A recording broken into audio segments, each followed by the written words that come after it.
2024 board of the Monroe County Health Board to order. First order of business is approval of the meeting minutes. Move approval. Everyone had a chance to read them and just, you have a second? I'll second. Anybody else gonna do public?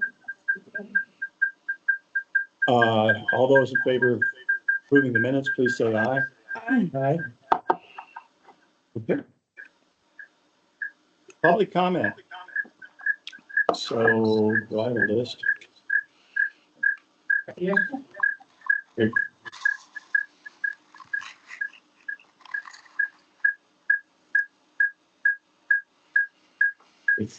So I'm gonna go by the order that you signed up on here. So Christine Brackenhoff. My name is Christine. I'm a nurse and citizen of Monroe County. I was also the last LPN of Futures Family Planning Clinic, and before that, I had been a patient of the clinic. While I am thankful that IFHC announced plans to reestablish Title X services in Monroe County under its own structure, I am concerned by the health department's decisions that led to the closure of Futures. The clinic benefited patients from across South Central Indiana and collaborated closely with DIS. Many people continue to rely on this health department, and I believe you can strengthen connections with the experiences of public health workers and by extension, the people they serve.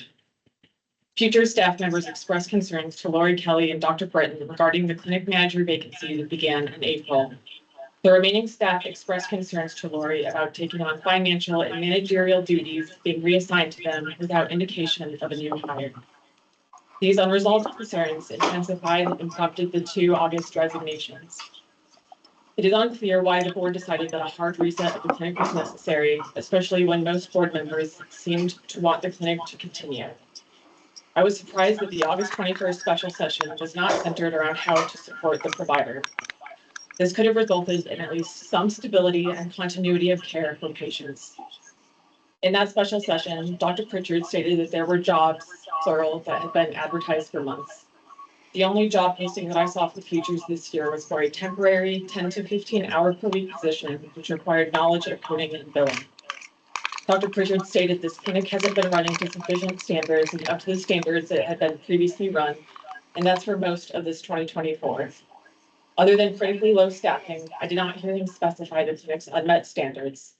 However, it is worth noting that Futures had a completely new staff at the start of 2024 compared to the start of 2023 and did not have a clinic manager during its final 4 months of operation. Dr. Pritchard also claimed that the clinic failed to perform up to the standards that the Title X grant requires. However, according to the Herald Times, Dr. Adams with IFHC stated that she did not view the clinic's closure as an issue of non-compliance, but that the health department was forced to withdraw due to not having the capacity to keep things moving. In an interview with WFHB, Dr. Adams stated that patients will be able to expect the same excellent quality of care at their new clinic as they had at Futures. Therefore, if Futures did have unmet standards, it sounds like the issues were more administrative in nature, not clinical. For the future of the Monroe County Health Department, please implement measures to increase transparency and accountability. I believe doing so will support the board in providing the necessary guidance and oversight of the health department to assure the community's health. Thank you. Thank you for your comments. Appreciate that. Charlotte? Was county commissioner in 1980 for 2 terms. And I was in this county. I am in for 5 years.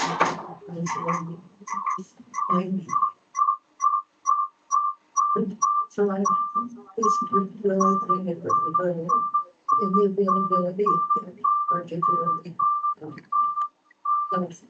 care for issues related to the work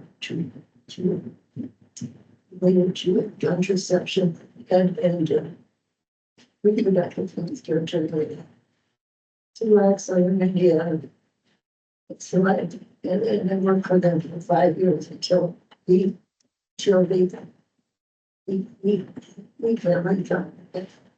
clinic on the South College was people who were running it decided to merge with Gardner in Indianapolis.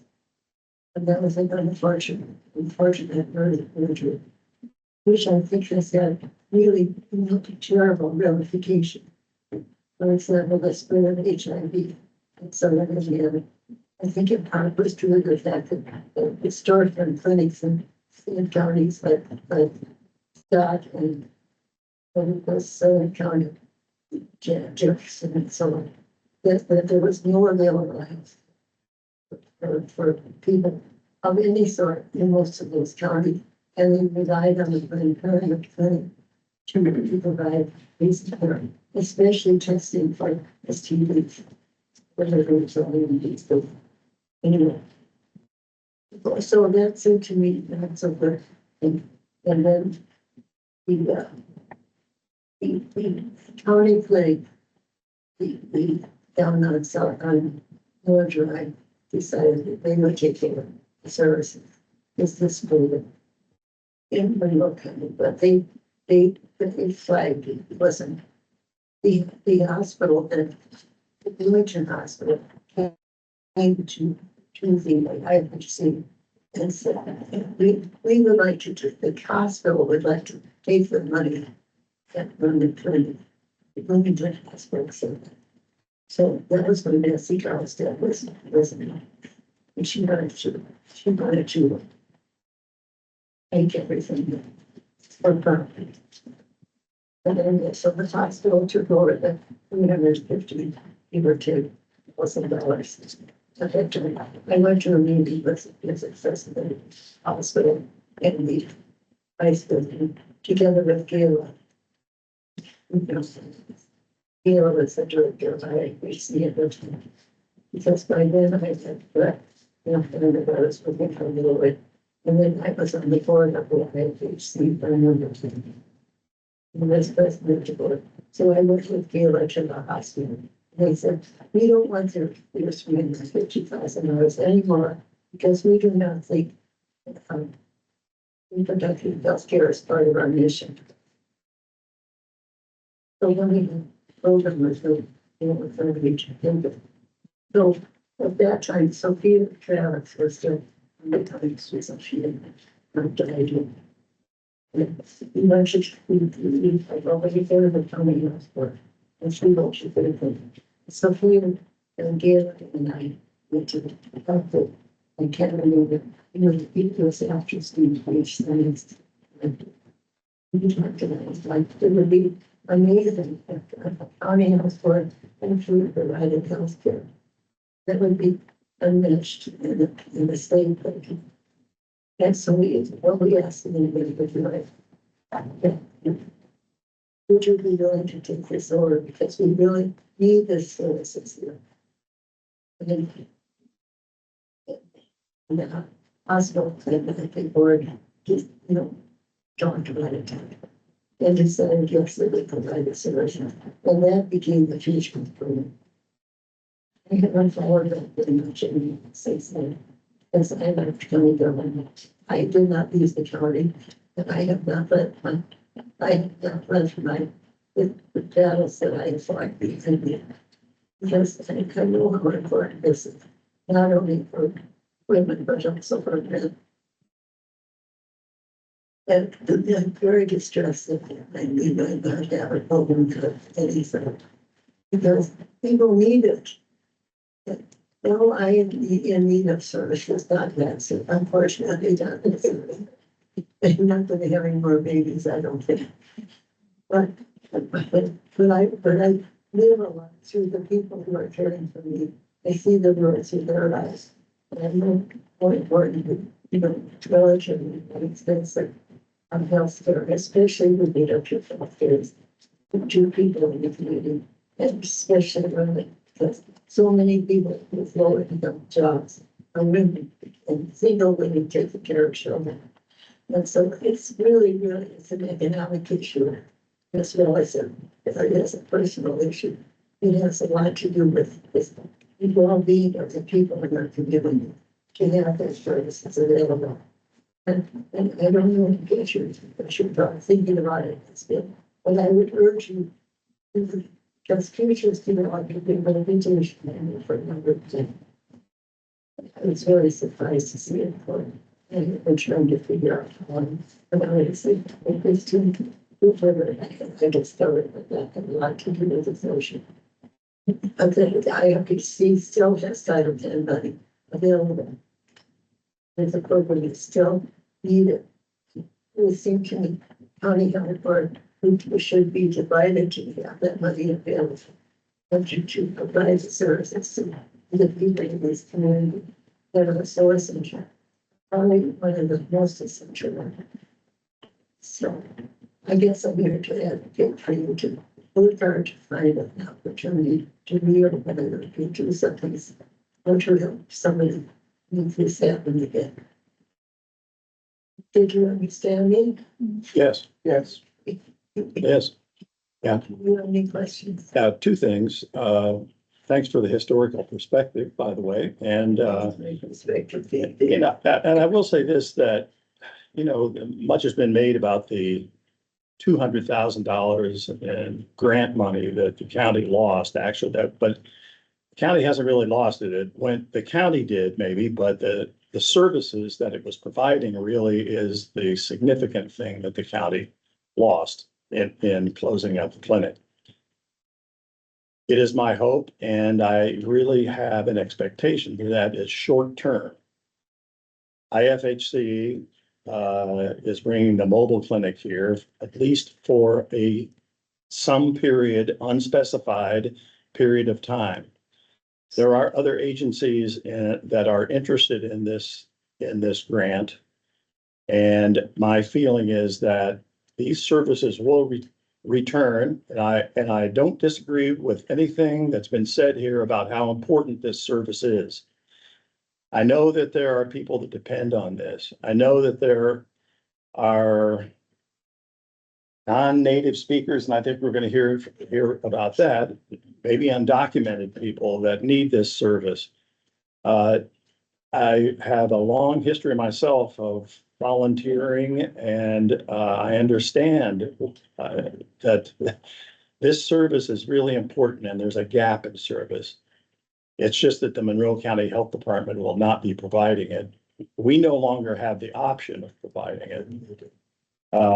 Once the Title 10 grant was taken away, there is no possibility of us getting it back from the county as a county agency. And that's just a fact. That's out of our hands. So, anyone have any other questions for Charlotte? We to the county council and the regulations. We've talked to the county commission and the county council about this Oh, yes. Oh, yes. Yeah, we've talked to them. a lot. Yeah, a lot, yes. So, I mean, no one is happy about this. I mean, it's, And they were aware, Charlotte, leading up to this, what was going on and the struggles. I know. I'm Sarah. And so they were aware leading up to the removal of the grant from our hands, what was happening and the struggles we were having with the clinic. It came as no surprise to them. They were just as distressed as all of us are.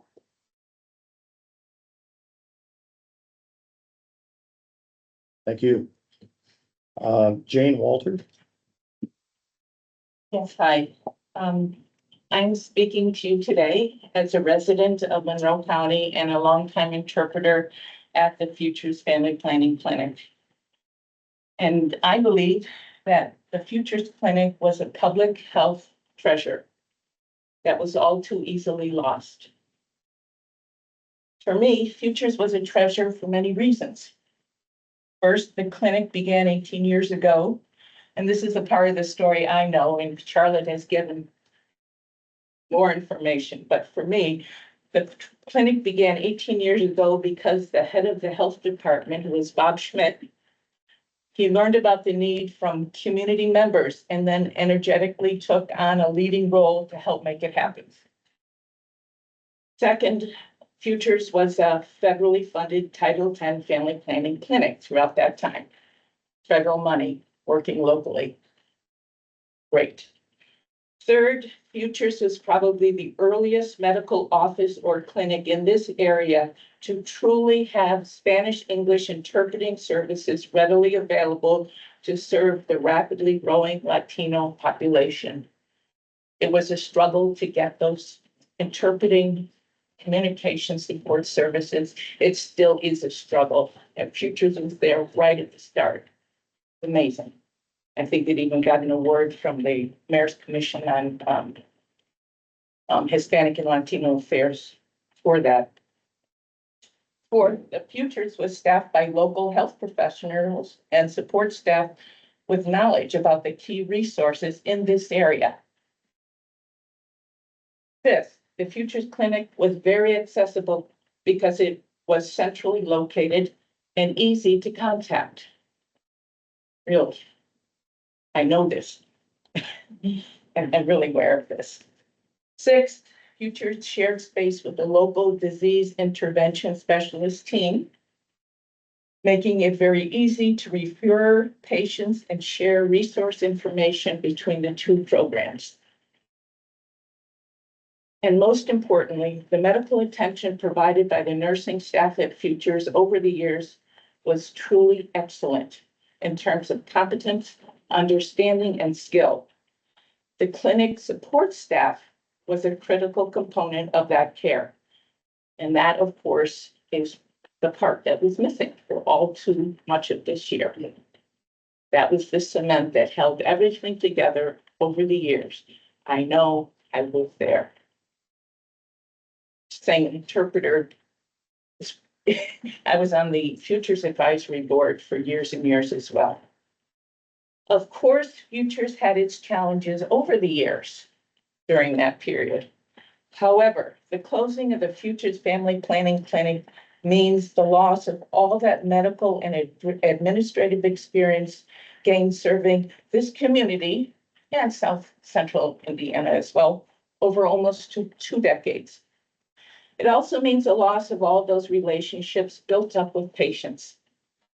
The patients knew that Futures was a safe, respectful, and accessible healthcare site that provided consultations and supplies on a sliding scale and without charge if needed.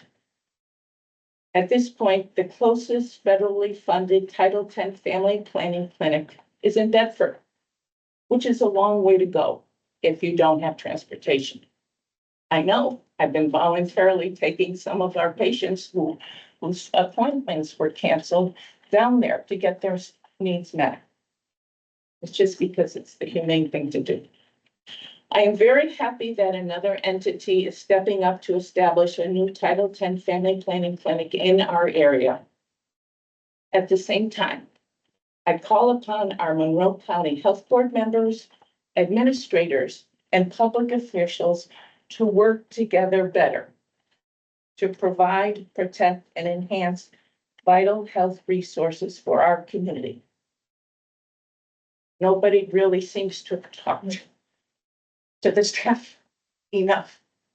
I saw what was happening, and I just would come in to interpret. They saw what was happening. There were gaps there, and certainly, I don't know, about the commissioners and the council and all that. I don't know how often they visited. I don't know how much it was on their agenda, but it just slipped away so easily after it was built up so very well. And that can't happen. This community needs this. And yes, there'll be another clinic, and yes, they'll take their time getting going. And yes, we'll have a mobile truck coming and whatever. I don't know when.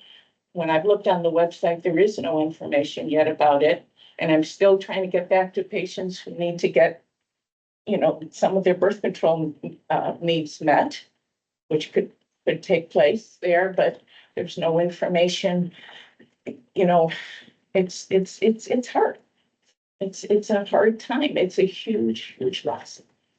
So I understand nobody's happy about it. But let's not have this go through this again with anything else that we really need.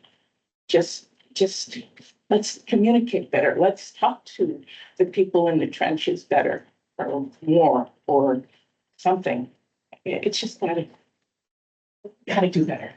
That's what my concern. Thank you. Thank you, Jane. Any other public comment? Yes? Sure. I think you can't underestimate the importance of having an accessible, affordable place for people to central healthcare and productive healthcare. Because so much in our society, you know, is changing all the time. And we are seeing higher percentages of especially transmitted disease, sexually transmitted disease, and unplanned pregnancy. And what I noticed in the counties where fully closed, I know you're not going to fully close it, nothing here is fully closed. You're like your jails and other alternatives, but they're not free. They're not as welcoming and helpful. And community management is what and people don't go to Tennessee. I'm sure you read the book about Scott County. Well, they closed the storefront Planned Parenthood clinic in Scottsville. And after that, yes,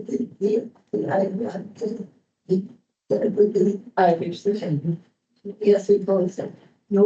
Yes. No, Planned Parenthood closed it. It was a storefront clinic. There were storefront clinics in Salem and Peoria and Scottsville and we got them from Madison. Like they were 16 ago.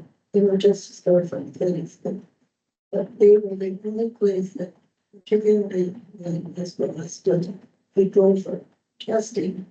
And once they were going, we suddenly saw the HIV numbers shoot up. And politically, what happened was that many of the conservative state representatives, which weren't very approving of things, they had been silent because they thought that the men, as well as the women, were being cared. And suddenly they were getting the services, so they didn't lay off. And it changed. They felt that they could go ahead and be heard on this thing. This was legislation. So this is a huge widespread, goes deeper than just the business. It goes to the entire fabric of the communities. And that's that'll affect us. So I don't know what you can do, but I would say if there's anything that people could do to champion the media, of course, as soon as the media opening services again, and if the county could really push on that, I think it would be very helpful. And if I could help in that, I would sure I would do that. I just think it's so essential important. Thank you.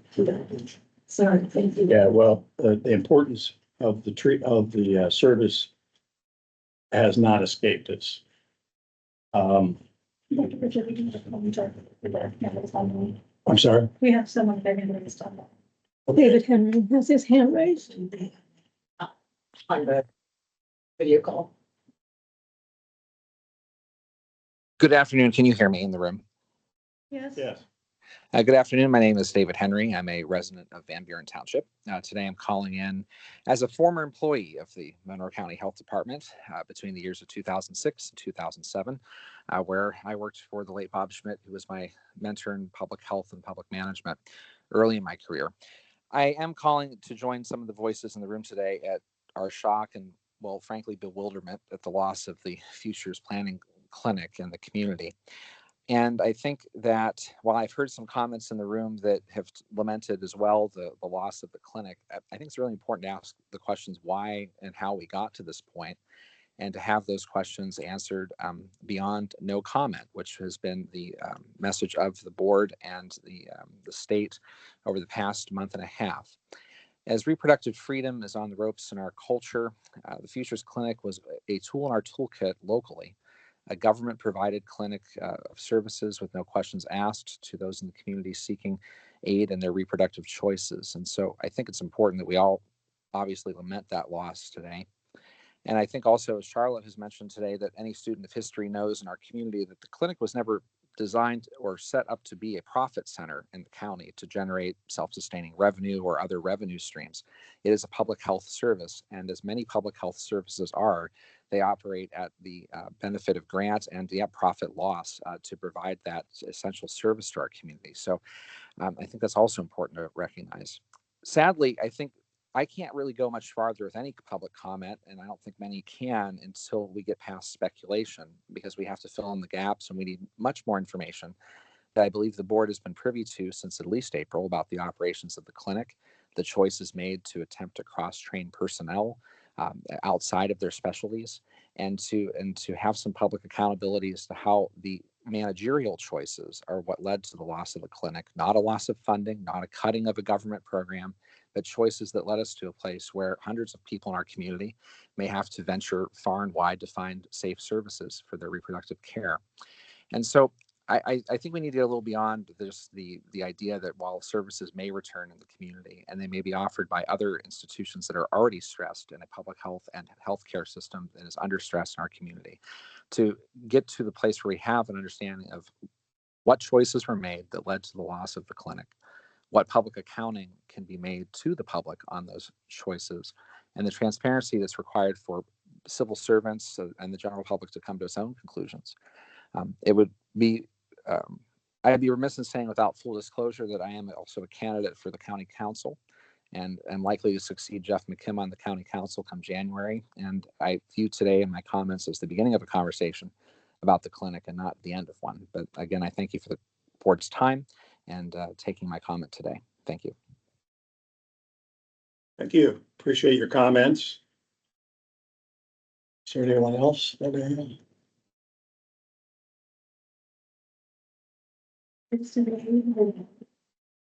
That's it. Okay, thank you everyone for their comments today. That concludes the public comment portion of our agenda. And we invite you to stay, but probably most of this is not going to be very exciting. But you're welcome to stay. Thanks for having us. You're welcome. Appreciate your comments. Thanks.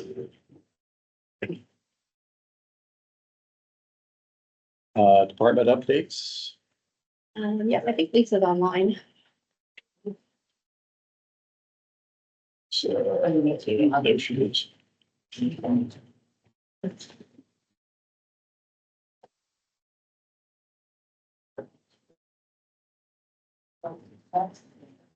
Hi there. How's my volume? Great. Excellent. Good.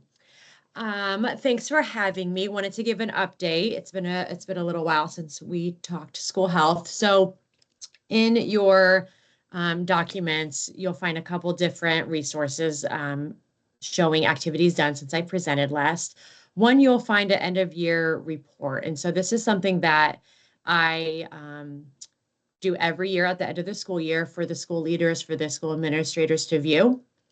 And in that report is a few things. One, it tracks the resources brought in that go directly to the schools to support programming, professional development, training, right, whatever those schools' needs are.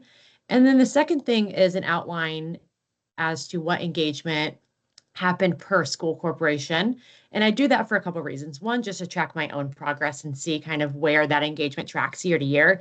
But two, I want the school leaders to see what other schools are asking for to give them ideas on what this position could look like. I know when the school liaison position first started. It was very clinical in nature and COVID response, but now they're seeing the opportunity that it is more prevention focused and it's kind of whole child focused, going into other areas of prevention and chronic disease management. Lisa, And you then- should know that we do not have that in our packets. Oh, I apologize. I'd sent it last month and then I'd send it Oh. again this week. So I apologize, but we'll make sure you get that. Thank you. And I was saying I could share screen, but I'll wait. I can make sure that you get a copy of that as well. And another thing I do at the end of each school year is give a stakeholder report to each school leader, and whether it's that superintendent, headmaster, or head RN that fills it out, they have the opportunity to all give feedback. But I want to track their satisfaction level with the partnership, with the activities, and what topics they seem most valuable or where opportunity for improvement can be going forward. And so we were able to gather feedback from the school leaders and just some things to share that were provided by the school leaders around satisfaction of this partnership in this role, where we work well together, sharing the same goals. I was quickly provided with trainings and resources for the needs I had interest in. The partnership allows us collaboratively create interventions that provide opportunities for our students. And as a school, we were able to obtain needed healthcare equipment that we otherwise would not have had available. So again, just sharing as an update and wanting to keep you all aware as the school's perception of this role and the progress that we've made. The second document was just the monthly report of what activities I do each month, categorized by trainings, meetings, professional development, and support for schools. So I won't go in detail about that, of course, and it looks like you don't have that in front of you, but some highlights to cover for this school year. We have been able to be engaged with a few schools that in the past have not had engagement or have not even had a school RN. So it's exciting to see schools starting to invest in that position specifically. So connecting them to clinical services, making sure that they have sign-offs for those life-saving emergency meds like albuterol, EpiPens, Narcan, et cetera. Making sure they have support and resources to do their state required screenings, like hearing screenings, for example, and then communicating between some local pediatricians groups around how the schools and the providers are communicating back and forth regarding the new truancy law in the state. It's causing a lot of parents, right, to be fearful around missing more than 10 days, but making sure that parents are aware what's considered excused, what's not, what do you actually need a doctor's note for. And then making sure that schools are communicating well and in a manner that makes sense regarding diagnosis notes for student supports like IEPs and 504 plans. In terms of materials distributed in the past month or so, we were able to give hygiene items to schools. 6 schools took advantage of that opportunity. So toothbrushes, toothpaste, menstrual products, soap, conditioner, as well as deodorant. So a lot of them have some kind of pantry for items that students may need and may not be able to obtain on their own that they can just come and get right at no cost. And then 45 Stop the Bleed kits distributed this past month as well for schools as they're getting more equipped. A lot of schools are trying to get those Stop the Bleed kits beyond just where the AED is or just where the school nurse holds those in the event, right, that something does happen, making sure that they're distributed throughout the school and in areas that all teachers and staff and students could potentially grab those if needed. Professional development, continue to provide CPR and AED education to staff as needed, to teachers as well, and working to obtain 2 school nurses to become instructors themselves, making sure that there's sustainability built in, where if my schedule doesn't allow me to go do the training, they have someone in the building to make sure that everybody's certified as they need for both licensure or position requirements. And then continuing professional development for both health and physical educators, sending a few to conferences and some conferences specific to school nurses just to make sure that they are up to date on what's best practice, what's trending, always ensuring that they still have continuing education opportunities, as sometimes within education budgets that may or may not happen depending on the school size and resources. And then looking forward to fall programming, some school specific events or education taking place that I've been helping and supporting. Walk to School Day, farm to school field trips, and then health education related to overdose and Narcan education and sexual and reproductive health. So that's happening kind of throughout the county at different levels, but making sure that the schools have the resources they need to implement those, or in some cases, I'd come in to be that health educator, guest speaker for them. And then while it's no longer a requirement of the grant from the state, still monitoring progress with our school leaders and convening them on a quarterly basis to make sure that they have an opportunity to learn from each other, to network from each other, and give them information on upcoming grants, considerations, communicable disease status. So that happens on a quarterly basis. And then when I'm not meeting with them, I make sure to send them a newsletter to keep them abreast of all that information. I think that's all. Any questions from your end? Hi, Lisa, this is George Hageman on the board. Quick question.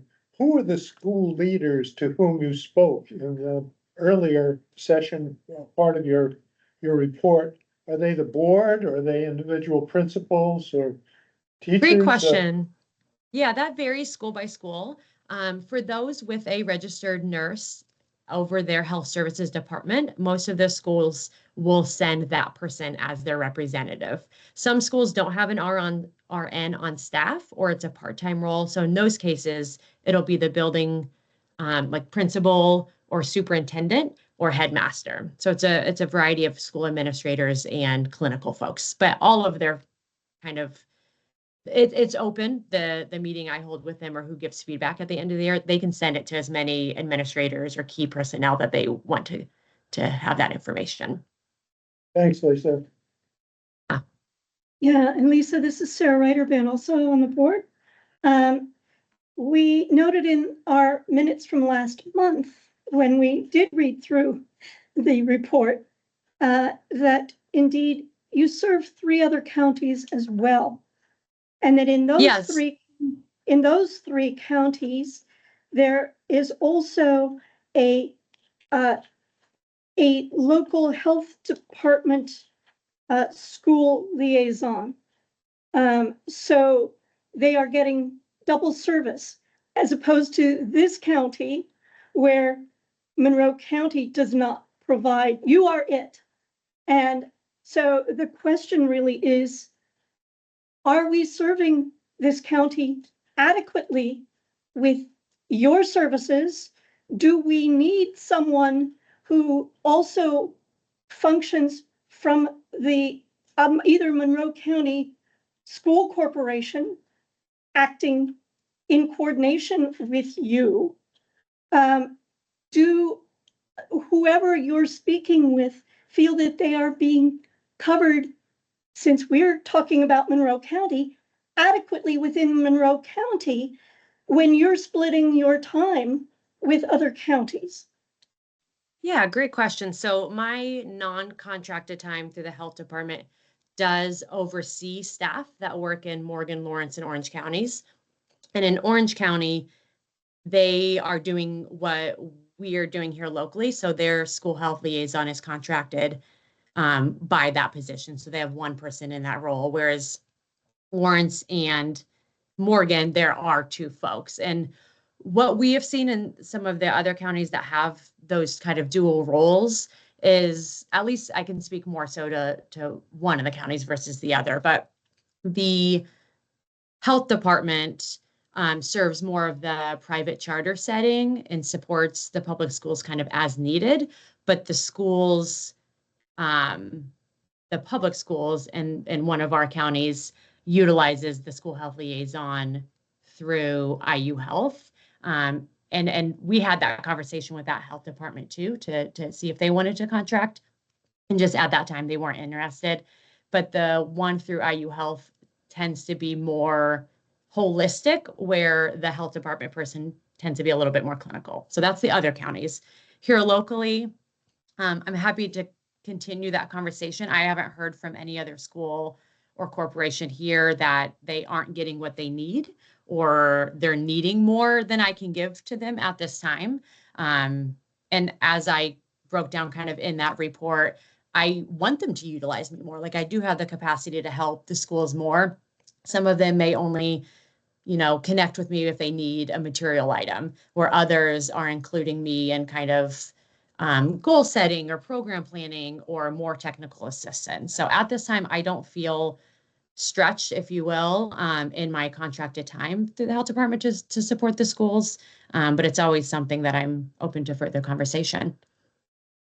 The other question I have for you is, as we see trauma as a major problem with children from a very young age all the way through high school, how much of your effort can be coordinating some kind of trauma care, since we know that our trauma specialists, and especially those who are being funded through Medicaid, are few and far between. So I'm wondering, are you having a struggle to find adequate trauma care for the number of children who are suffering from trauma? And I'll only talk about Monroe County for that matter. Yeah. So I think in terms of the mental health supports in schools, they would always take more, right? They need more social workers. They need more therapists on site. And our local school corporations, at least the public ones, do contract out through mental health agencies to provide on-site support for their students. But there are definitely ways that I've worked with and supported them in that space. And so one of our schools, for example, are wanting to do more regulation, like skill building and spaces for students to make sure that they can, effectively manage those emotions and learn those techniques. For one of our schools, or actually multiple of the schools in our county, I've connected them with suicide prevention training, as well as youth mental health first aid, because they're saying that their teachers need more education on how, adversity, trauma affects students coming into the classroom. They see it, they don't fully understand it, and how to help support the students to be more trauma informed in their teachings and in their discipline. So we are having those conversations. I would say a little bit less now that a lot of schools have invested in creating more infrastructure within their own staffing to have more social workers, more life skills specialists on site. And thankfully, the state and other agencies throughout the years have put up a lot more funding for that. Lilly Endowment, SAMHSA, right? There's a lot of agencies that have trickled money down into Indiana, so schools can be a little bit more equipped to provide that care as well. But yeah, that's definitely a topic that gets brought up, and it depends on the school on what they're interested in doing. But I'm always trying to support them to other trainings or help for them write a grant if needed, to better support their staff and therefore their students as well. Thanks. Any other questions for Lisa? Lisa, thanks a lot. Appreciate it. Thank you all. Okay, Lori, administration So I'm going to go ahead and, and our guests. yes, and start with, just an update, a brief overview of some conversations that we've been having, with HealthNet and with, Amy Meek from IU Health. So just to give you a brief overview, we were contacted by, Amy Meek with IU Health, about the emergency department and personnel being overwhelmed by visits and calls from our unhoused population, finding that primarily a large portion of this was coming from the Wheeler Mission during the evening hours, around 5 to 9 p.m. So connected with the Homeless Initiative Program with HealthNet to begin discussions on how we could work or partner collaboratively to be able to support those needs at Wheeler Mission. It just so happened that, and correct me if I'm wrong, but they were in the recruitment phase, for getting a new nurse practitioner. So that was gonna be one of the considerations of bringing someone on board who would be willing to work some evening hours. So the proposal that we're working on developing together would be that we could use some of our Health First Indiana dollars to help support physicians that would be providing access and linkage to care at the Wheeler Mission 2 days a week, I think, roughly. Okay. In those evening hours, being able to refer to services, do medications, basically kind of act as intercepting, maybe going to that emergency room for care. And I believe we have Kay online as well, if there are questions. But I suggested it would be a good idea just to present this information first to the Board of Health before we started working on an official contract and partnership agreement to bring to you for. So are we gonna hear from them, or are you just here to answer questions? Whatever you want. Well, I'd like to hear, you make this trip, so, if you have something to contribute, You want Kay? Or do you want to go? I can start and then, Okay, yeah. go ahead, Melissa. This is. I'm Melissa Burgess. I am a social worker. I'm a coordinator for our homeless initiative program, street medicine team. So we provide acute medical and psychiatric care for the unhoused community in Monroe County. We currently have clinics at Wheeler as well, so we serve a lot of the folks that are currently staying there. And so when this was approached to us, we were very excited. We were like, well, this is really what our goal is to reduce emergency department visits, as well as just connect folks to care. So we're excited about this. Yeah, we were in a transition phase trying to find a new family nurse practitioner for our team. And so it was good timing. I think we also are looking for support staff to go along with that, as well as the additional nights for the nurse practitioner. We're excited to be here and thank Lori for helping with the support. So Kay Wiles is our director. Abby Wantz is our family nurse practitioner lead, and I think they're both online. So I don't know if you guys have anything else to say. I don't. We just appreciate the opportunity to be able to help in this capacity, make services more efficient, more respectful, and less costly for taxpayers. I can't add on just one additional. So I think when we were having the discussion about trying to determine what would be the best fit for the core service in creating a partnership agreement, I did reach out to the Indiana Department of Health just to clarify with them different strategies for how we would be reporting the data to make sure that we would be in alignment with those core service data requirements. And we did talk through the different areas of that. Of course, a lot of these could easily fall under chronic disease, but there's a lot of them that are kind of duplicative and fall under the access and linkage to care. And there is another other option to where we could provide more specific information if it does not exactly fit into one of the areas in the core service tracker. So they gave us the green light. They said that programs like this are actually becoming more popular. It's more along the lines of like the paramedicine. So do we need a motion to explore Can you this? give me questions? Yeah, well, sure. Thank you. So I'm very excited because I certainly see the Wheeler Mission folks on the street and I'm really concerned about their well-being. I'm wondering, have you all considered sort of a pop-up clinic in the, and I don't know if there's any room at the community kitchen or any of the other, I mean, I know Shalom has that kind of setup and will have that in abundance when they move in. When they finally move into the new building, that there will be a clinic, and that's great. But in the meantime, I certainly see people headed to the community kitchen at numerous times of day And it's very clear that a lot of people are suffering who are there. So I'm wondering, has that been a part of this initiative as well?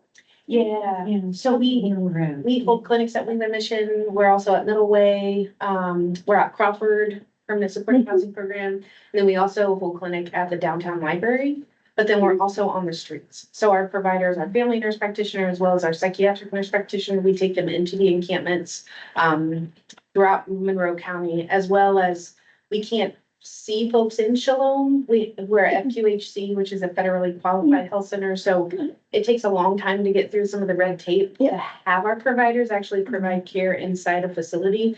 But we see folks, outside of Shalom, sometimes in the parking lot, to get creative. When Beacon does open their new building, we will have a clinic inside there as well. So we've tried to kind of identify kind of the high need areas. Community kitchen is not, we're not there technically, but we serve On the most of street. the folks that go there. Yeah, they go there to eat and we see them in their homes on the streets. And can you give us an idea of how many people you are serving every week, month, whatever? A lot.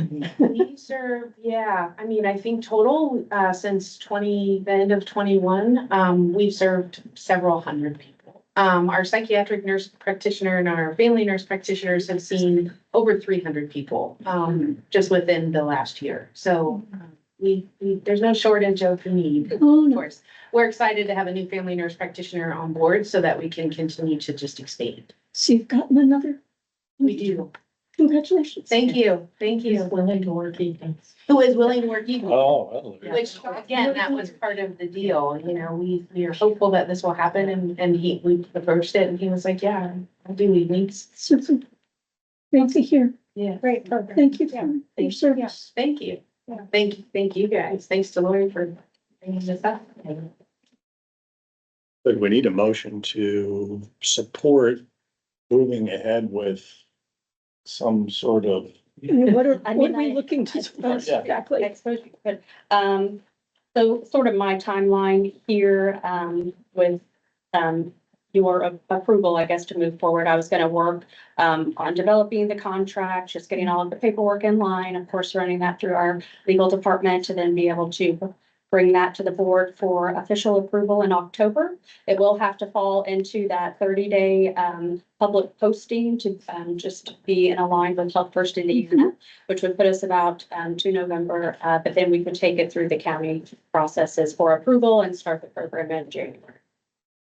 Well, I move that the board direct Lori to proceed with the process of learning and planning for the collaboration with the folks at the Wheeler Mission in order to direct the use of the First Health Indiana funds in that way. I'll I second.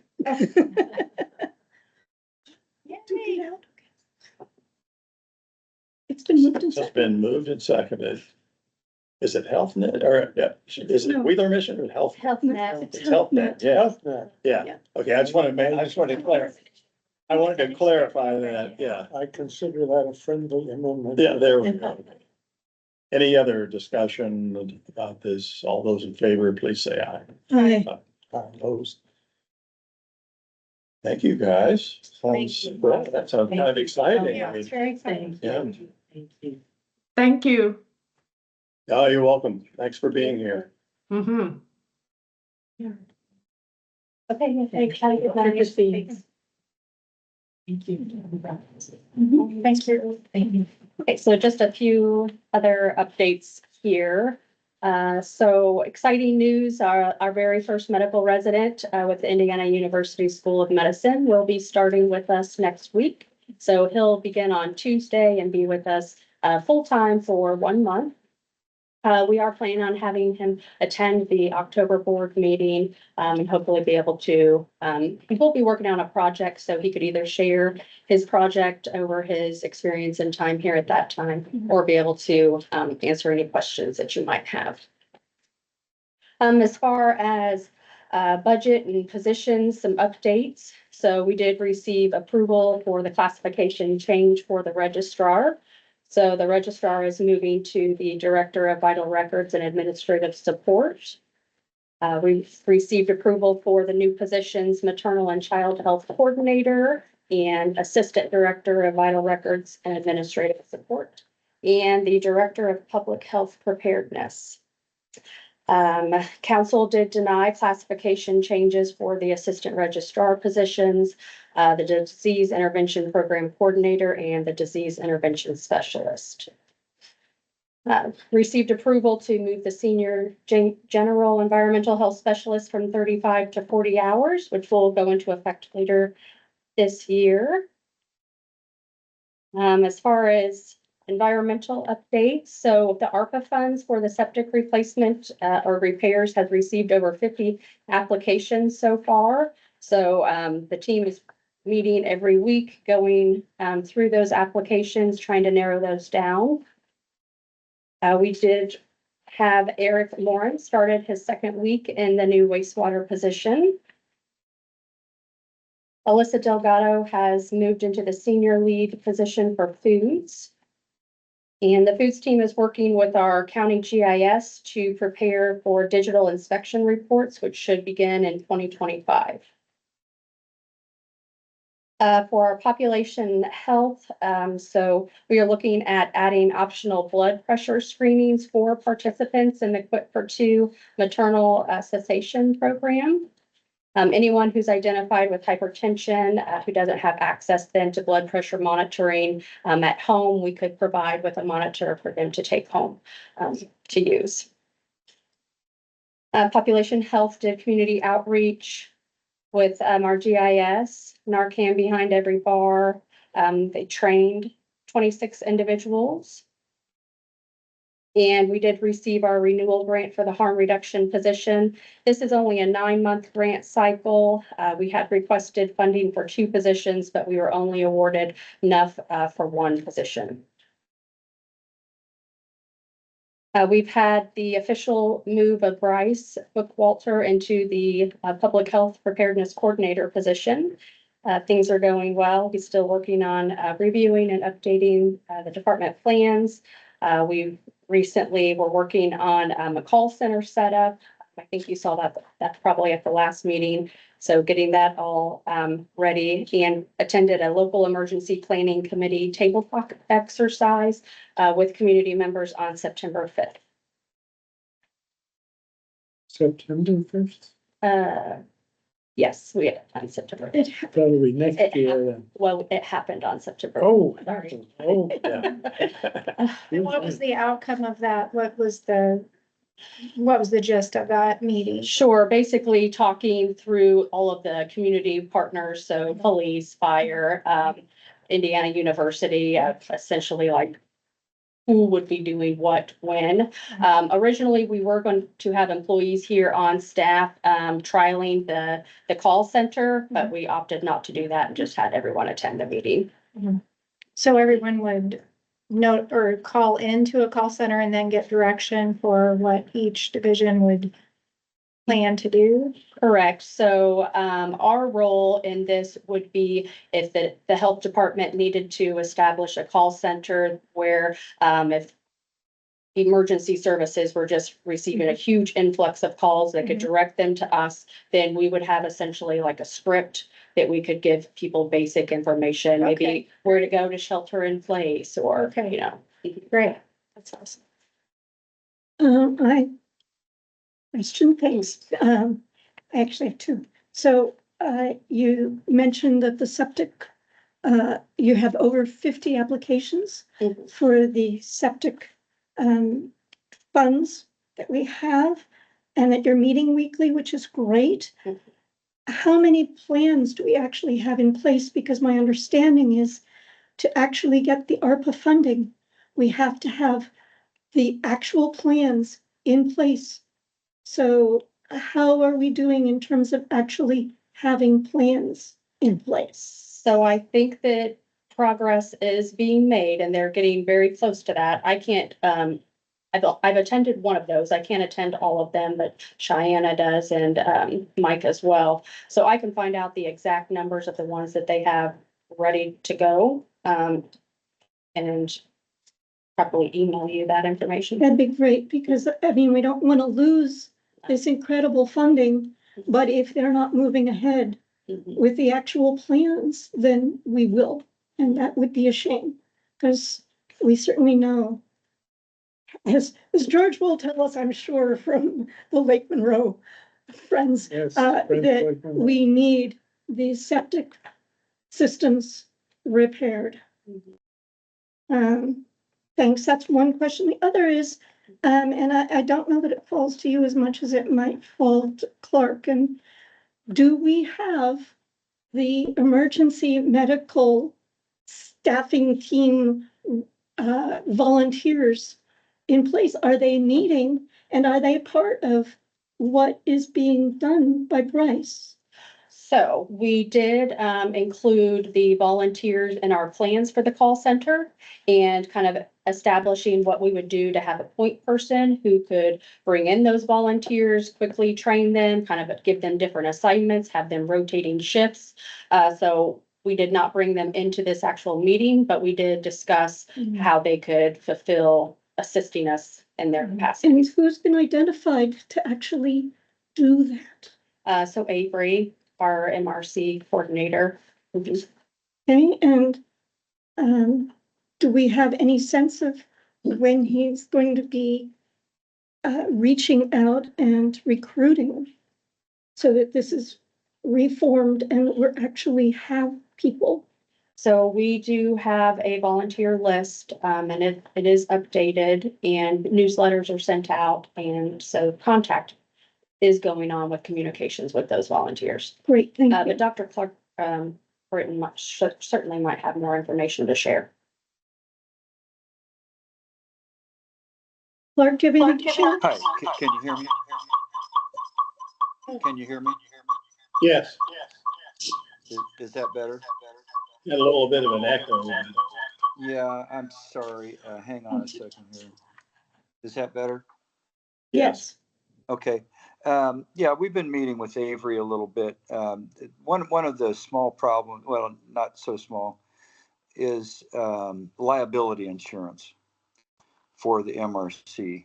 And so that's getting worked out.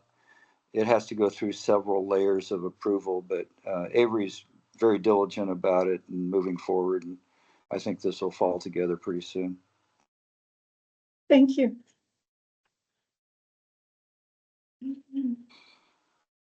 Liability insurance for the volunteers. Okay, got it. Yeah, for the MRC as an entity and the individuals within it. I'm curious, doesn't that fall under Good Samaritan if they're No. volunteers? Why is, Partly. we'll turn to our partly. attorney. Why is that? Not exclusively, not exclusively. Okay, I would think that if they're volunteering, that unless they're actually harmed themselves, that whatever actions they're taking as medical volunteers would fall under Good Samaritan. One would think.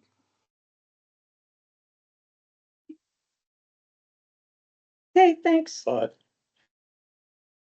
somebody also does things. I'm thinking that if a volunteer tripped, then they could sue us, then that would be a liability for the county perhaps. And that's the only piece of liability that would be on the table here. And that would be included in the liability process as part of it. Yeah. Can't they sign a waiver? Thanks. All right. Is that it, Lauren? Yes. Thank you. Quite extensive, a lot of information today. All right, old business, the IU Public Health Clinic contract. So Lori and I have gone through several parts of this contract and tried to answer some questions. You know, we brought up a couple things like space rental and other things, and I'm, you know, and it appears that we were paying for space prior to this, but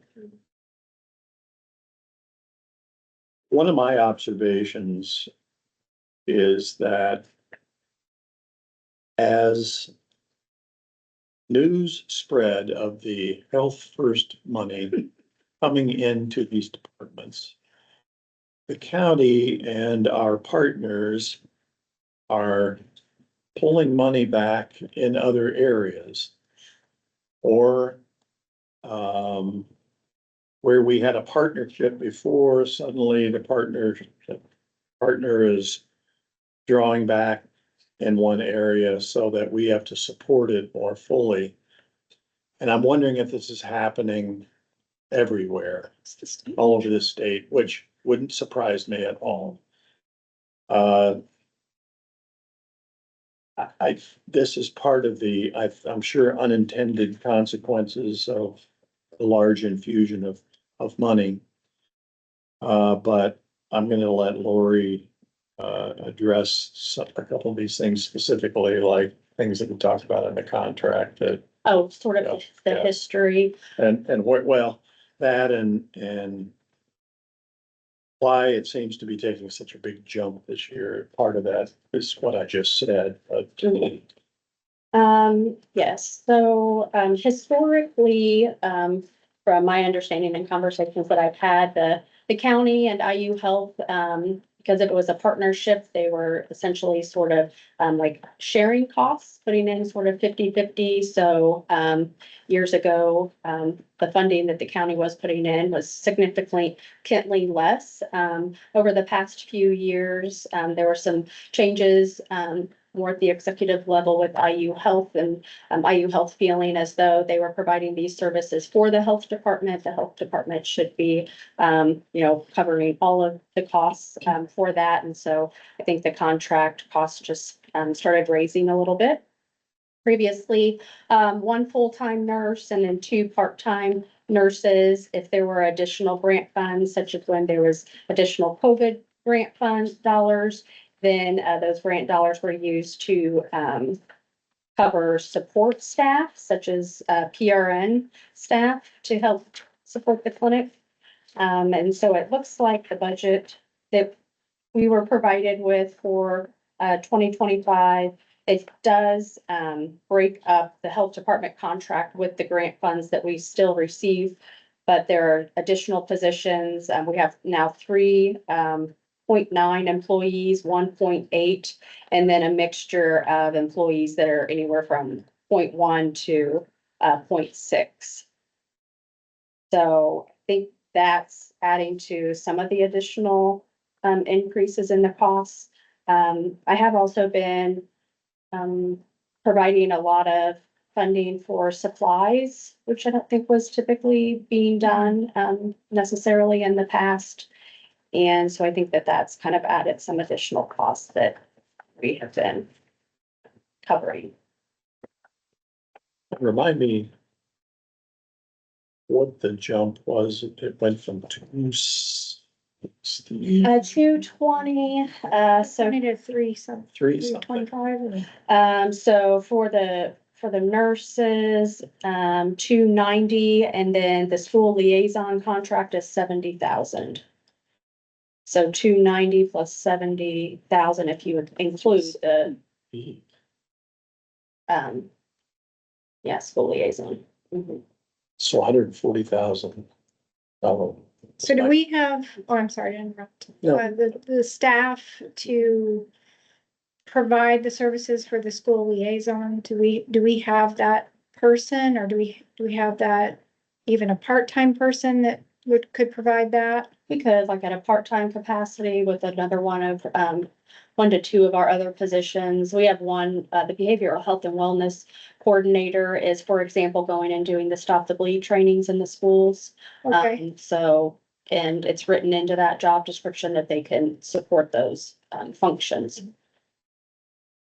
so what piece of what Ms. Greathouse is doing is, I mean, is that a second position, or is that her position, that 70,000 is for that school liaison position, So that is for or an additional person? school. No, that's for her.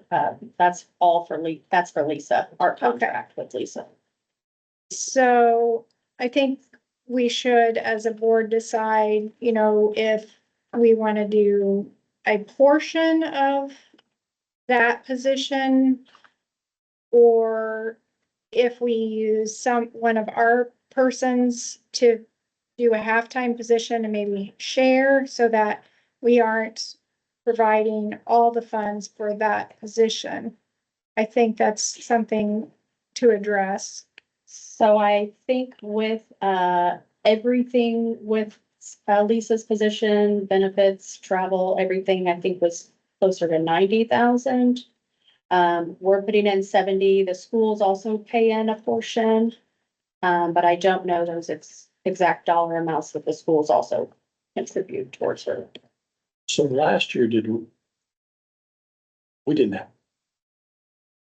have a school liaison last year, we did, but Yes, so we had a full-time 35-hour school liaison and he, took a job at the state.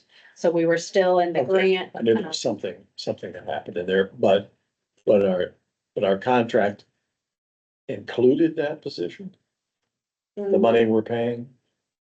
I'm not sure what you mean, I guess. Well, I mean, the 220 or whatever. No, that was. Oh, yeah. Yeah. So Uh-huh. what was the school liaison contract last year? 65,000. Okay, so it's gone from Mhm. 285, 290 to 360? Yeah, if you're adding both the nurses and the school liaison. Yes. So I think the justification when I came up with those, figures for the school liaison was if you added in, everything that, salary, benefits, supplies, travel, everything for our full-time school liaison was, right around, I think like 60-something thousand, and I think that's how I came up with, that $65,000 amount, because if you have a full-time school liaison, you think you're replacing a full-time school liaison. That was essentially how that amount was determined.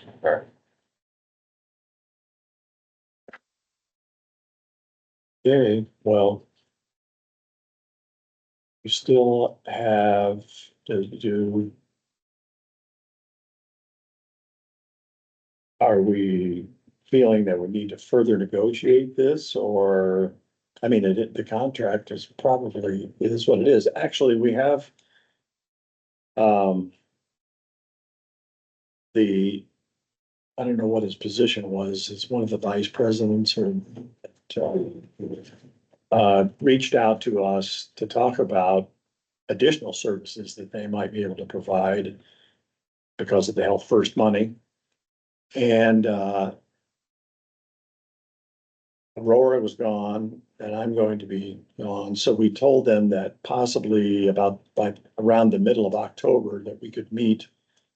Maybe you, myself, and Aurora would meet, and Lori would meet with this gentleman and Amy to talk about the current contract and anything else that we might have. Might see what they're suggesting. I'm not so sure that we have a lot of extra money that they expect that we're going to have. However, we will have some. So I would like to hear what they're proposing. So, and we have till the end of the year to approve this contract, but we can get some other questions answered in that meeting. And I will try to get that coordinated as soon after I get back, which is on the 18th of October, as I can. Which I was going to remind everybody, but I won't be here next month. Aurora will be running the meeting, and she's quite capable, I'm sure. I guess and I don't know if it's relevant or not, but as I'm thinking about what IU Health wants from the public health department, I guess I would want to remind them that not only are we providing public health to the whole county, but that they actually need us. If they're running a medical school here, their students need what we can provide. And so it's not really a one-way street. And I think they forget that. They think that they can just, they're always helping us out when indeed we are also assisting them as well for both their nurse training as well as their medical student training and everything in between. So, one of the things that I've noticed has changed is that when the hospital was local, the services and the willingness to help local organizations there was a greater will to do that. Once many of the decisions started being made outside of the community, that there was less incentive to provide cooperation with local organizations. And I think everyone that's in social services and public health services in our county, everyone I have spoken with have noticed that change. So the people we talk to here often aren't the final decision-making people, and we knew it was going to happen when all of us fought it. So, well, or when many of us fought. Yeah. All right, so Control. I will get the meeting set up in October with IU Health. Our next item on the agenda is our medical director contract. This is the medical director contract with Futures Clinic. Obviously, the Futures Clinic, as we heard, no longer is functioning. And of course, Dr. Britton is not surprised by the fact that we have to give him his 90 days to notice that his position will be terminated as medical director of the Futures Clinic. So we have a letter here, Dr. Britton, that you'll be receiving from me as just a formal notice. And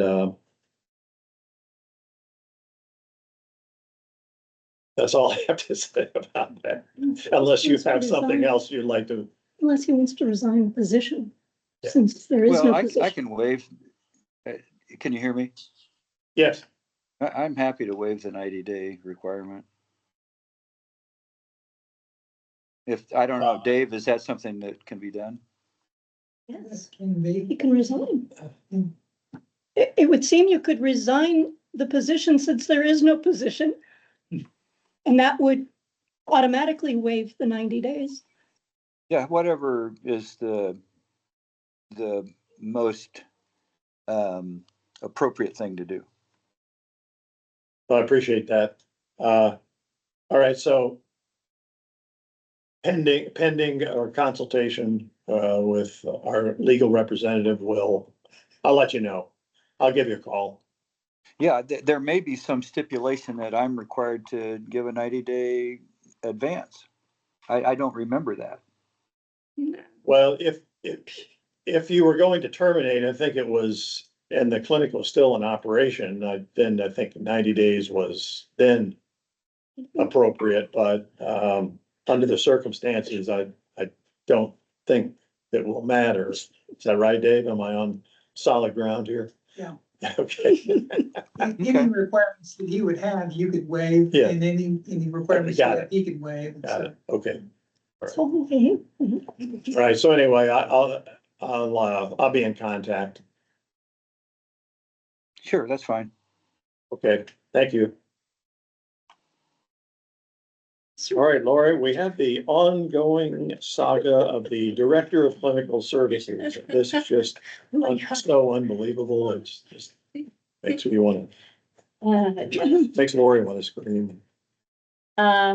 So some changes have been made, but they still need to, go through members of the council, and Molly before you can actually, officially approve these.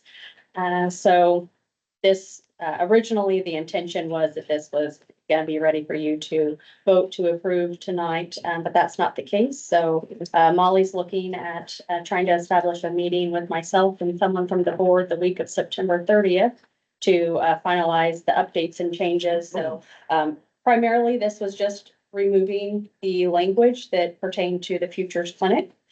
So one, change to the org chart that, could be considered and that we could discuss since, that Futures isn't there, moving the population health with this health services, clinical services under the org chart, to have all of those personnel working together essentially under that division. So that hasn't, there's no drafts to that on an org chart, no other changes, but that was one consideration. Again, just trying to streamline, creating those director roles that can kind of manage, and then having supervisors that can oversee day-to-day operations.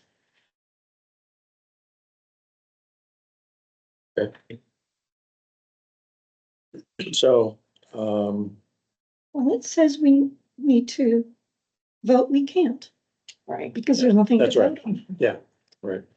So that's mainly for informational and, So hopefully it can go to PAC in of November.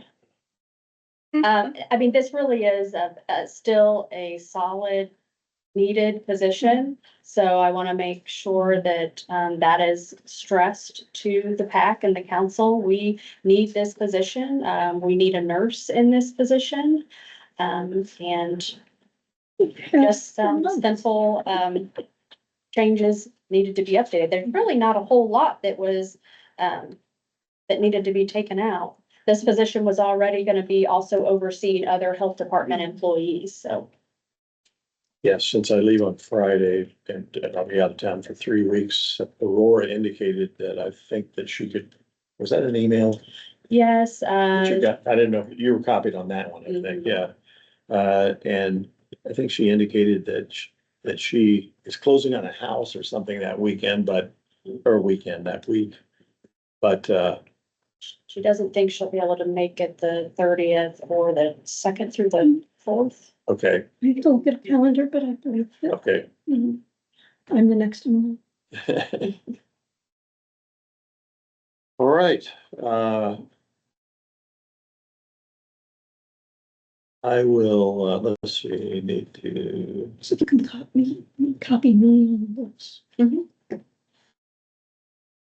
need to work out who will attend.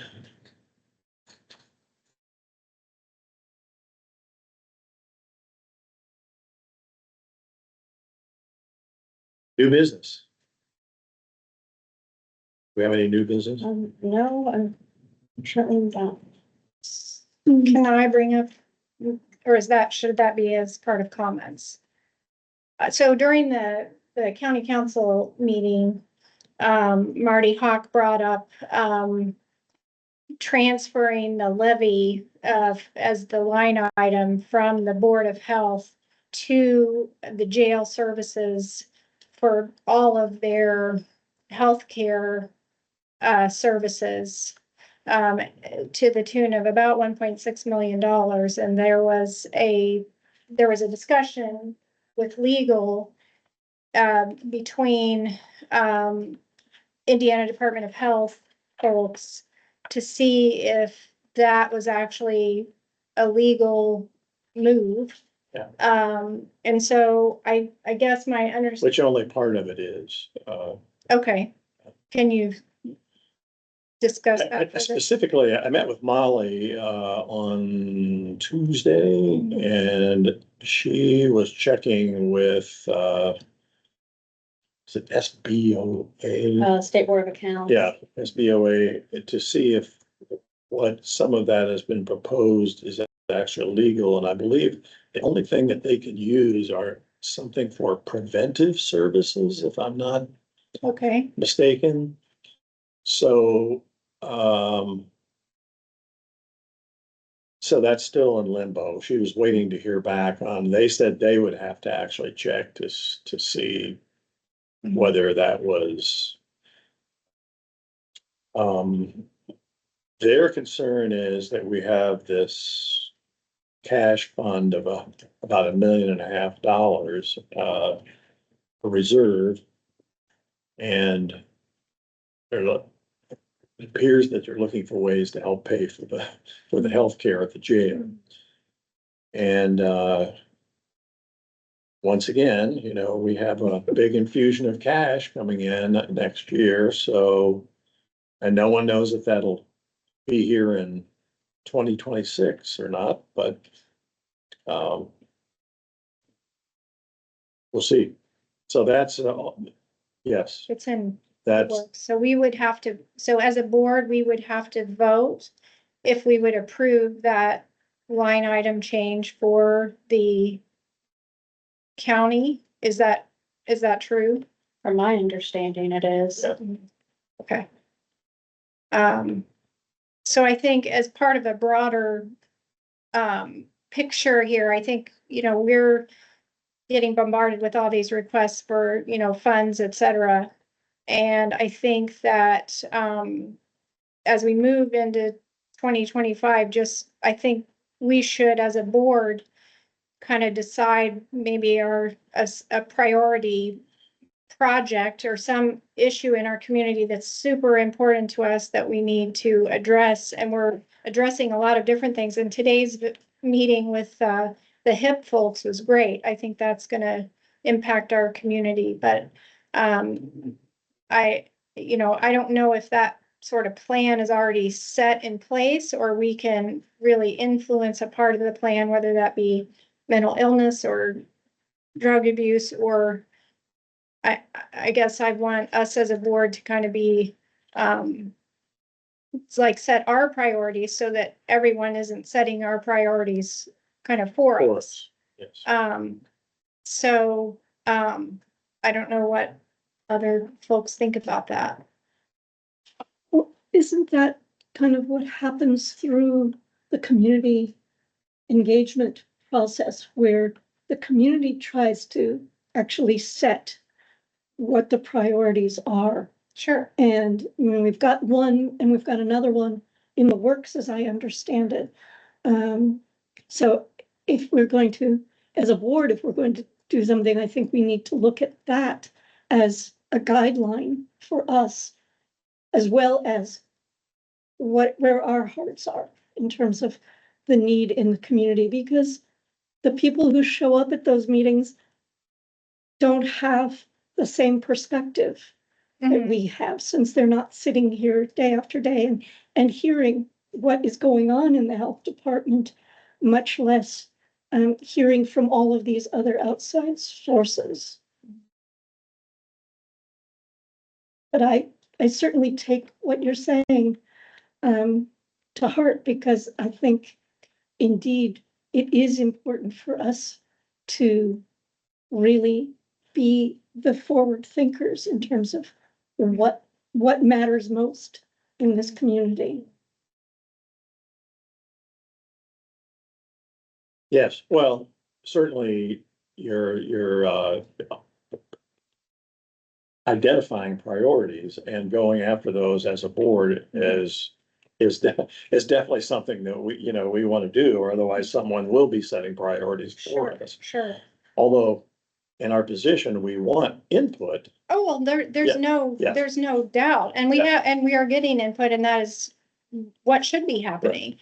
But I also think, we have to keep in mind, and again, today's meeting was great for mental health, providing both mental health and some primary care on the streets for our homeless persons. I think that's awesome for our whole community. We have the community health assessment too to guide us. Right. Mm-hmm. That's right. The way that is community input. So. And we can look at that. And we can look at that as in setting our And priorities. the health assessment says what they're still tabulating that down, Okay. but The I new mean, we one. know that like substance use and mental health is still gonna be one of those Top primary Okay, areas. perfect. George, did you, go ahead. Well, no, I'm still thinking new business, Yes. whether, Oh, okay. um, is the consulting firm Well, new business or well, not new I was business? just gonna really talk about it since I was just gonna mention it in board Or member comments rather comments, than. okay, I just rather didn't than- know where it fit into our Yeah, agenda. sure. George, did you have it, did you go to the water treatment thing? No, Okay, I didn't either. I thought it was an odd time, but yeah, it was difficult. In fact, they were very small tours and they filled very quickly. So by the time I got to it, yeah. the list was filled. And you didn't have anything else? No, Okay. The Friends of Lake Monroe have nothing to say to us. there's a new newsletter and they are still advertising the fact that there are funds available for cost sharing on septic system improvement in the Lake Monroe watershed. I don't know. I sent the email only this afternoon, so if you didn't have an opportunity to see it or read it, I wouldn't be surprised, but in this meeting with Molly, and it was with Molly from legal, Kim Shell from the administrator for the county council, and myself, And E, and E, yes, thank you for reminding me, because actually it was, she's the one that suggested. Is that they had in mind someone that, they asked first of all whether I was open to the idea of having a consulting firm maybe come and look at that department, help us in certain areas that we felt like we might need some help.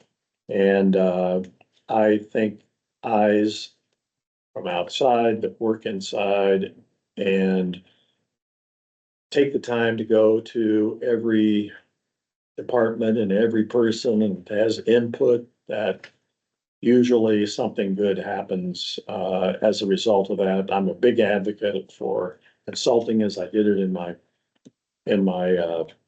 a large dental practice, and it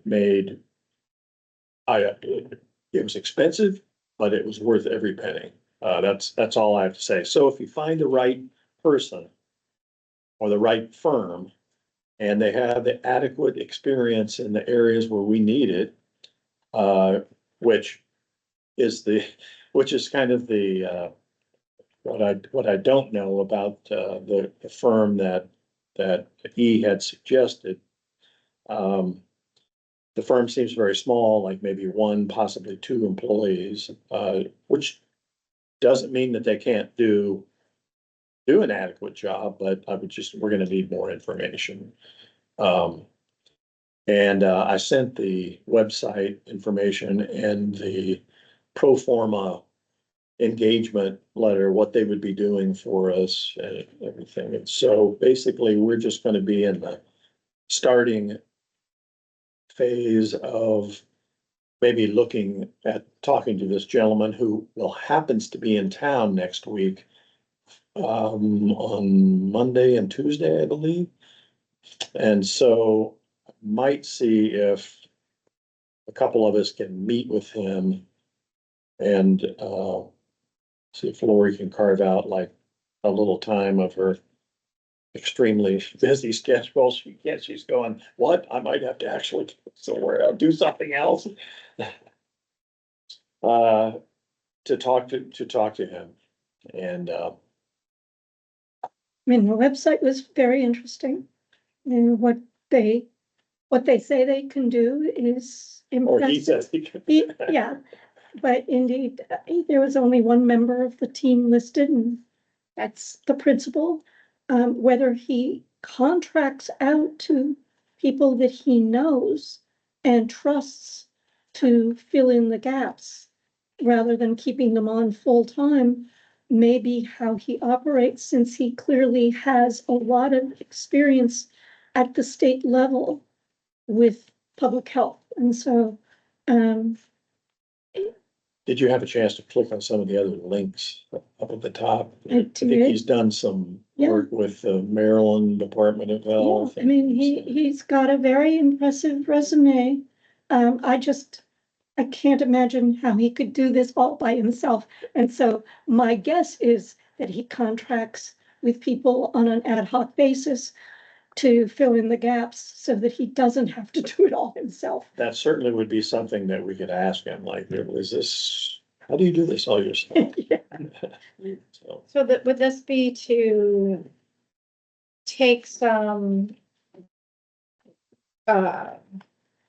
managerial type things off of Lori? no, it would be actually just, yeah, it's like a 360 look at every Aspect. operating procedure, standard operating procedure and how things are done and personnel, admin, all kinds of things. And see what's struggling, what's not working so well, what's working great, and give suggestions or say, in the past, this has worked, this has worked. I'm suggesting you do things this way. Why are you doing this? Like that, force you to do some self-examination. You don't always want to hear what they have to say sometimes, but Are there other health departments that are hiring these firms currently in Indiana? yes, there are other firms that have some. Almost any business has any type of business. There's a consulting Sure. business that, services that area. Sure, You probably have one for medical practices, yeah. sure. And when we add in what health first legislation means to any health department, it's changed a lot of the dynamic and Sure, what sure. we're doing. So since he sat on that committee and did work there, Oh, okay, I haven't. he's got a lot of experience in this at the state level with the state health department and sat on the committee that created our health first legislation. So he really has his hands and feet in this in a big way, and maybe what we can utilize to help us navigate moving forward. Yes, yeah. Anyway, we're simply in the exploratory phase. Sure. Yeah.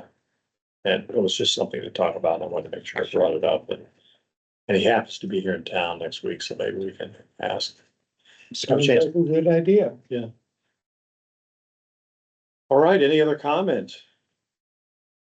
And not, I would, I Can move I to adjourn. say one thing? yes, of course. I'd like to resurrect the concept of helping out at the jail for STD testing. I had a conversation recently with Matt Deming, the assistant jail commander, and they have lost their previous organizational support and have restructured their internal health section and are looking for help with STD screening again. That's And good news they- and bad news. Exactly. So, but they would be interested in our support.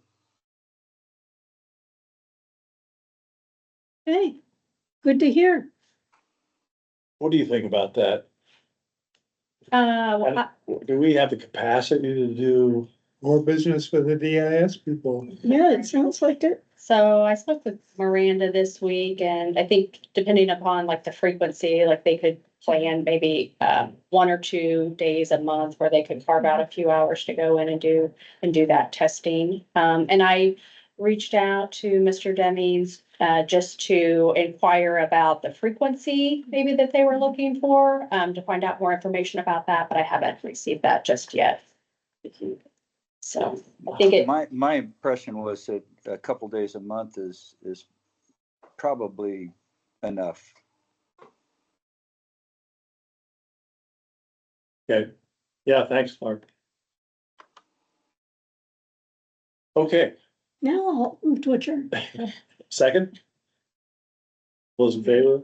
We are adjourned. Thank you very much, everybody. We literally couldn't have done it today without any of you.